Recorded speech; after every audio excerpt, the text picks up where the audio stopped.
Sehingga beliau mengatakan, uridat alayya ujuru ummati, diperlihatkan kepadaku pahala-pahala umatku, hattal qadah, sampai kotoran-kotoran yang terkecil sekalipun, yukhrijuhar rajul minal masjid, yang dibersihkan oleh seseorang dari masjid.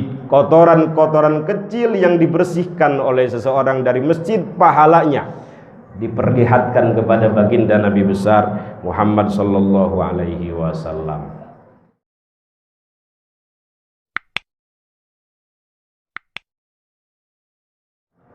Alhamdulillah, alhamdulillahilladzi bi ni'matihi tatimmus shalihat wa bi fadlihi tanzilul barakat. Asyhadu an la ilaha illallah rabbul bariyat wa asyhadu anna sayyidana Muhammadan abduhu wa rasuluhu khairul makhluqat. Allahumma fasalli wa sallim wa barik wa tarahham wa tahannan wa syarrif wa karrim wa majid wa azim wa an'im ala sayyidina wa maulana Muhammadin wa ala alihi wa ashabihi fi kulli lamhatin wa nafasin bi'adadin ma'lumat. Amma ba'du, fa ya ibadallah, usi nafsi wa iyyakum bitaqwallah, faqad fazal muttaqun. Faqad qala Allah azza wa jalla fi muhkami tanzilihi, a'udzu billahi minasy syaithanir rajim. Ya ayyuhalladzina amanu taqullaha haqqa tuqatih wa la tamutunna illa wa antum muslimun. Wa qala an-nabiy sallallahu alaihi wasallam, ittaqun nar walau bi shiqqi tamrah, fa in lam tajidu fa bi kalimatin thayyibah, atau kama qala ar-rasul sallallahu alaihi wasallam. Hadirin sidang Jumat Masjid Jami Nurus Salam, Hankam yang dimuliakan Allah Subhanahu wa taala, mengawali khutbah Jumat. Dalam kesempatan yang mulia ini, khatib berwasiat kepada diri khatib dan juga kepada jamaah untuk meningkatkan kualitas ketakwaan kita kepada Allah Subhanahu wa taala dengan berupaya menjalankan segala perintahnya dan menjauhi segala larangannya, karena tidak ada bekal terbaik, bekal utama, bekal istimewa untuk menghadap hadiratnya kelak selain daripada bekal takwa. Wa tazawwadu fa inna khairaz zadi taqwa wattaqun ya ulil albab. Hadirin sidang Jumat yang dimuliakan Allah Subhanahu wa taala. Pada masa Rasulullah sallallahu alaihi wasallam ada seorang wanita tua, imra'atun sauda, berkulit hitam, ingin mengabdikan dirinya kepada Islam, ingin berkhidmah kepada Islam, tetapi bingung, kondisi sudah tua, perang tidak bisa. Akhirnya wanita tua ini memutuskan untuk menjadi cleaning service, menjadi marbot, menjadi penyapu Masjid Nabawi. Setiap hari ia bersihkan Masjid Nabawi, di dalam masjid maupun di sekitaran masjid.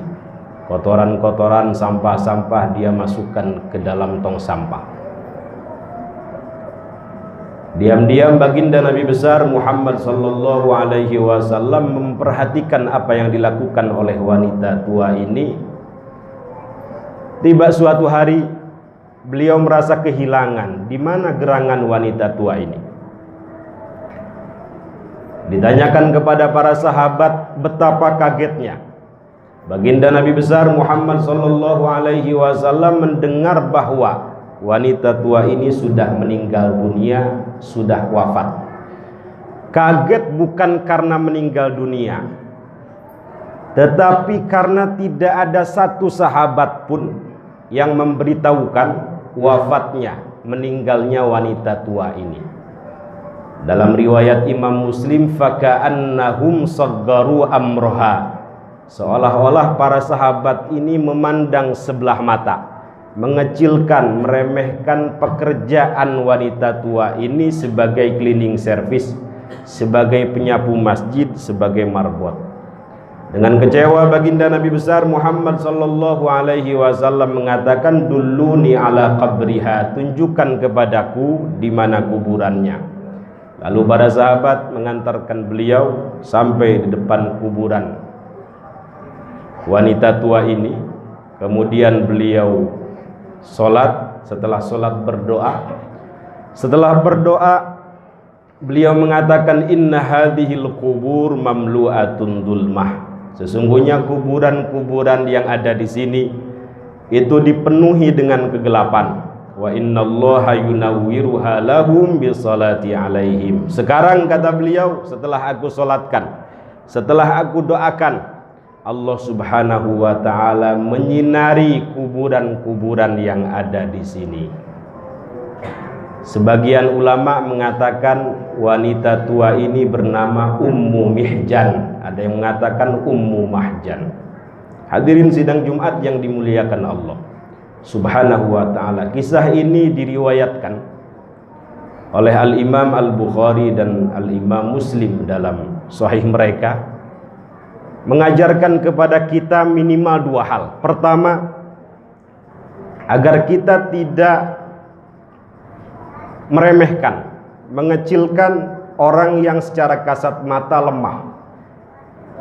Karena boleh jadi orang ini di hadapan Allah, di hadapan Rasulullah sallallahu alaihi wasallam kuat, mulia, istimewa. Apalagi dalam satu riwayat beliau mengatakan, innama yansurullah hadhil ummah bidha'ifiha, sesungguhnya umat ini ditolong melalui perantaraan orang-orang lemah, bida'watihim, sebab doa-doa mereka, wa salatihim, salat mereka, wa ikhlasihim, dan keikhlasan mereka.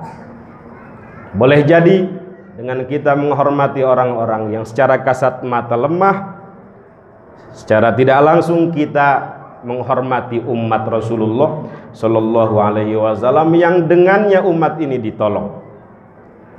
Kedua,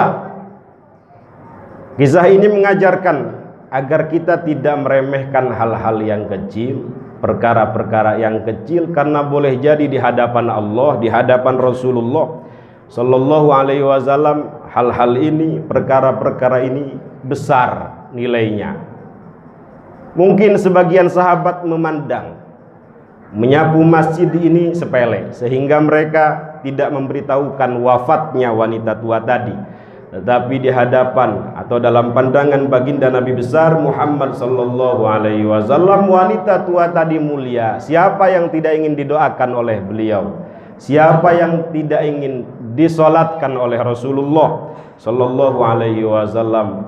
Semua berbondong-bondong ingin didoakan, ingin disolatkan oleh Rasulullah sallallahu alaihi wasallam saat meninggalnya. Tetapi wanita tua ini didatangi langsung oleh Rasulullah, disolatkan langsung oleh Rasulullah sallallahu alaihi wasallam, tanda bahwa beliau menghormati, menghargai wanita tua ini. Sehingga beliau mengatakan, uridat alayya ujuru ummati, diperlihatkan kepadaku pahala-pahala umatku, hattal qadah, sampai kotoran-kotoran yang terkecil sekalipun, yukhriju harrajul minal masjid, yang dibersihkan oleh seseorang dari masjid. Kotoran-kotoran kecil yang dibersihkan oleh seseorang dari masjid, pahalanya diperlihatkan kepada baginda Nabi besar Muhammad sallallahu alaihi wasallam. Hadirin sidang Jumat yang dimuliakan Allah subhanahu wa ta'ala, ada sebuah kisah sahih diriwayatkan oleh Al-Imam Al-Bukhari, di mana baginda Nabi besar Muhammad sallallahu alaihi wasallam mengatakan, dulu ada seorang imra'atun mumisah, seorang wanita tunasusila, wanita pezina, kehausan. Kemudian wanita ini mencari sebuah sumur, dapatlah sumur tersebut. Lalu ia turun kemudian selendangnya dia lepas, ditalikan ke sepatunya, lalu ia turun ke sumur tersebut, ia ambil air dari sumur tersebut, lalu ia minum. Naik ke atas, tiba-tiba ada seekor anjing sedang menjulur-julurkan lidah, tanda bahwa anjing ini kehausan.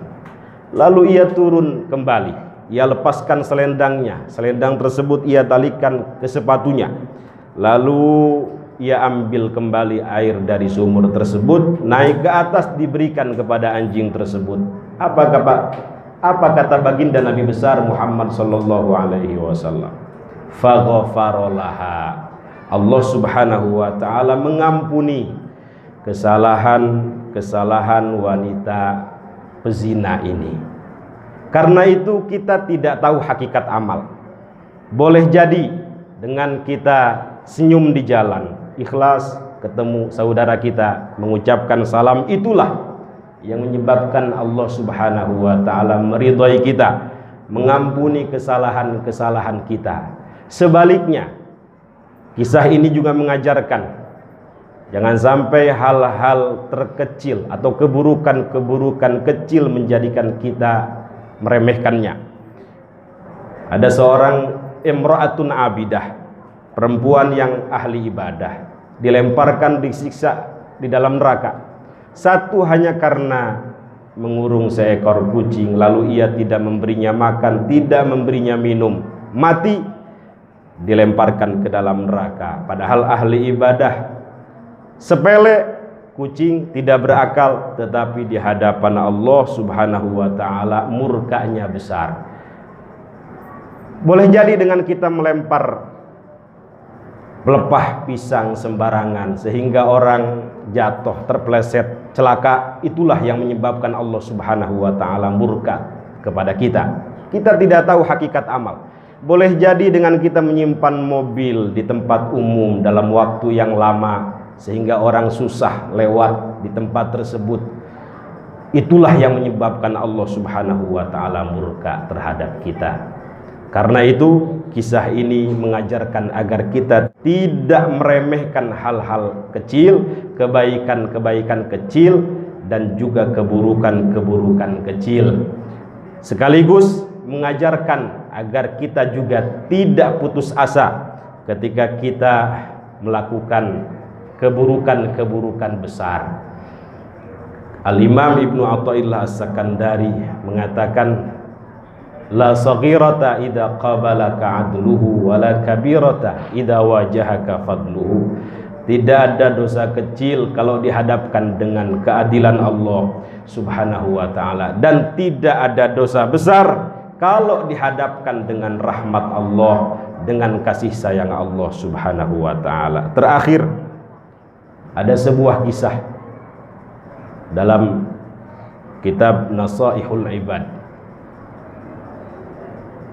di mana kisah ini bercerita tentang Al-Imam Abu Hamid Al-Ghazali, Hujjatul Islam. Ketika beliau meninggal dunia, ada seseorang memimpikan. Dalam mimpi tersebut, orang ini bertanya kepada Al-Imam Al-Ghazali, wahai Imam, bagaimana Allah menempatkanmu di alam sana? Kata Imam Al-Ghazali, alhamdulillah, Allah menempatkanku di alam terbaik. Allah memberikan kenikmatan kepadaku. Lalu orang ini bertanya kembali, apakah itu karena ilmumu, karena amalmu, karena karya-karyamu, karena muridmu yang ribuan itu? Bukan, kata Imam Al-Ghazali. Allah subhanahu wa ta'ala menempatkanku di alam terbaik ini, satu, ketika aku menulis kitab, karya, tiba-tiba ada seekor lalat hinggap di mangkuk, di mana mangkuk itu ada tinta yang aku gunakan untuk menulis. Aku lihat, kata beliau, lalat ini kehausan.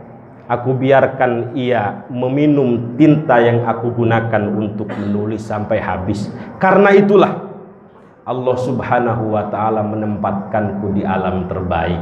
Padahal mungkin tinta tidak ada harganya, sepele, kecil, tetapi di hadapan Allah subhanahu wa ta'ala besar nilainya, mahal harganya, istimewa.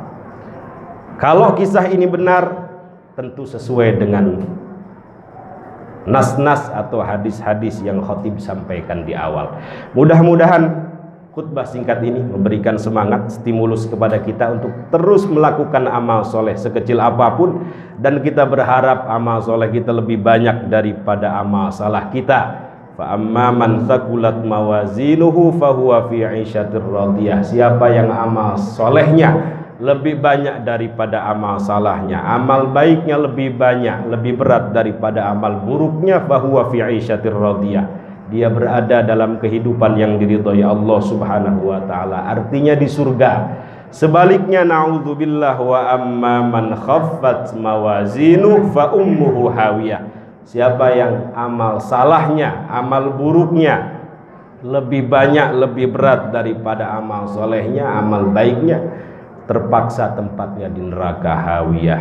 Naudzubillah, summa naudzubillah. Mudah-mudahan Allah Subhanahu wa taala selalu membimbing kita, memberikan anugerah kepada kita istiqomah dalam ketaatan, dalam ibadah, dan kita berharap akhir hayat kita dalam keadaan baik, dalam keadaan melakukan ketaatan, husnul khatimah. Amin amin ya rabbal alamin. Barakallahu li wa lakum. Alhamdulillahi dit-tawli wal ala, wassalatu wassalamu ala sayyidina Muhammadinil Mustafa wa ala alihi wa ashabihi al-mustakmilin asy-syarafat. Asyhadu an la ilaha illallah wa asyhadu anna Muhammadan abduhu wa rasuluhu, amma ba'd. Fa ya ibadallah, usi nafsi wa iyyakum bi taqwallah faqad fazal muttaqun. Innallaha wa malaikatahu yusalluna 'alan nabi ya ayyuhalladzina amanu sallu 'alaihi wa sallimu taslima.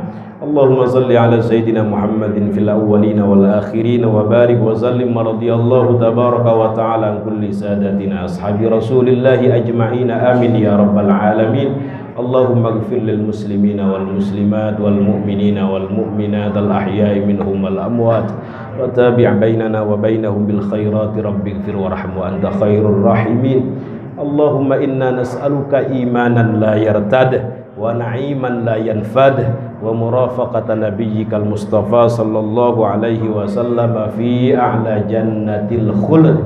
Allahumma rzuqnal qanaa'ah wa habbibna fi salatil jamaah wa dhakkirna bil mauti kulla sa'ah wahsyurna ma'an nabiyyil mustafa sallallahu alaihi wasallam sahibasy syafa'ah ya daimal fadli 'alal bariyah ya basital yadaini bil 'atiyah ya sahibal mawahibis saniyah. Salli wa sallim ala sayyidina Muhammadin khairil wara sajiyah waghfir lana ya dzal ula fi hadhil 'ashiyah birahmatika ya arhamar rahimin. Rabbana atina fid dunya hasanah wa fil akhirati hasanah wa qina adzabannar.